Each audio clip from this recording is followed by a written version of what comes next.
Hey, everybody, it's Frank Scappaticci from the Virtual Real Estate Investing Podcast. I'm doing another solo episode today without my partner, John Plumstead. And today we're going to talk about um, partly our story, but in general, why I think single family investors struggle to understand commercial real estate investing, myself included. I definitely would lump myself in this category um, at least 6 months ago. I've learned a lot over the last 6 months, but here's some background. John and I just closed on our first storage facility, and it's going really well. We're really, really proud of it. And we had Nick Huber, a mentor of ours, really open our eyes to the advantages of investing in not only commercial assets, but storage facilities in general. And I think through that process, John and I realized that our experience in single family kind of warped our impression and maybe made us a little jaded towards commercial real estate investments. And I want to clear up some of the reasons why, just so other people can be aware. So, why do single family investors struggle with CRE or multifamily, any of that stuff? Well, I think for one, single family investors live in a casino and they don't know it, right? They I used to look at multifamily PPMs or deal offerings, and I'd see the annualized returns being somewhere around 15 to 20% a lot of the time, which isn't great, but that's where a lot of them are. And there may be a preferred return or the return that investors get prior to the general partner or the manager getting paid being somewhere between 6 and 8%. That's pretty standard. And as a single family flipper and rehabber and rental owner, I'm like 6 to 8% and a 20% annualized return. That sucks. I can borrow up to 90% loan to value on a flip and make over the course of a year 150% annualized return, right? But obviously, I'm paying for that return with risk. If interest rates accelerated upward faster than I think, and home prices starting to flatten out or maybe depreciate, I would lose a lot of money, right? And all the flips we have in the market, right? So the risk adjusted returns is something I think single family investors struggle to consider. I also think another reason why single family operators, myself included, again, don't understand CRE is we fail to understand the different products that are available in commercial real estate and why they exist, which is because of the investors that they service. So here's a couple product names I'll throw out there, right? Commercial real estate, the tippy top of the market, like the big high rises in Manhattan or New York City or Los Angeles. They call those core investments. Okay. Who invests in core investments? Well, it's a place to park money, right? Institutional investors from other countries, China, Russia, institutional investors in the United States. That's where they might place money because that's like a really high yield savings account to them. It might appreciate really well. It's not going to cash flow a lot. It's going to provide some yield.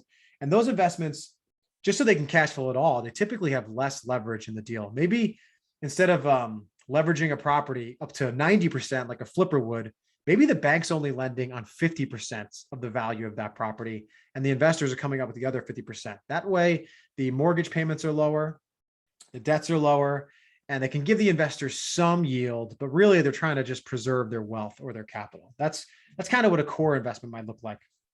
On the other end of the spectrum in commercial real estate, you have a value add opportunity. Our self-storage facility in Lawton fits this description, I think, pretty well, right? We bought a self-storage facility in a city with a population of about 100,000. So not in the middle of nowhere, but not a huge city.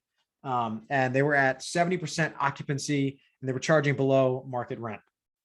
That is an operational value add. In storage, you really want to be 90% approximate occupancy, and you want to be maybe not at the top of the market, although you can be if you have a great facility, but at least close to it, right? You don't want to be like 20% below market pricing. You're just leaving money on the table. And they had high expenses, right? So that's an operational value add. An investor in that situation is going to expect you to take a little bit of time to get that facility up and running, but generally they're going to want a 18 to 24% annualized return, or maybe more. If you can exceed all that stuff, you should have no issue raising capital at all, right? But that's generally what they're looking for. So you have those are two products that are really, really common in commercial real estate. Why do they exist, right?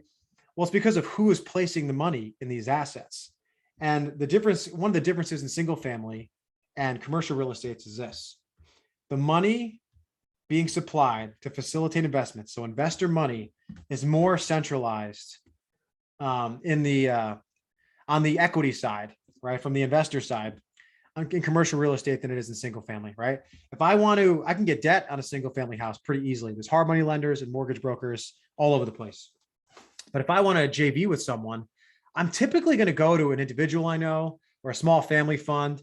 And I'm going to be like, hey, if you provide 80 grand for this flip, cover my gap between what my hard money lender had and what I got, we can split the deal 50-50, right? That's an extremely fragmented environment in terms of raising capital.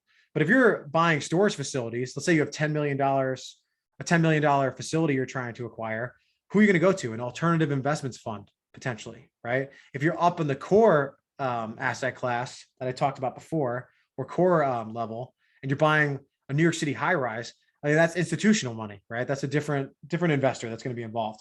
And my point is, these is the risk appetite that those investors have. They're not interested in taking the risk that your single family house in Austin has on the table, right? And the second thing is they have millions and in some cases hundreds of millions of dollars, maybe billions of dollars to move. Your $500,000 house is not an efficient way for them to place $100 million, right? Commercial real estate does provide that. And to take it a step further, let's say a alternative investments fund or a more sophisticated group has $100 million they want to place. They can't take too much risk.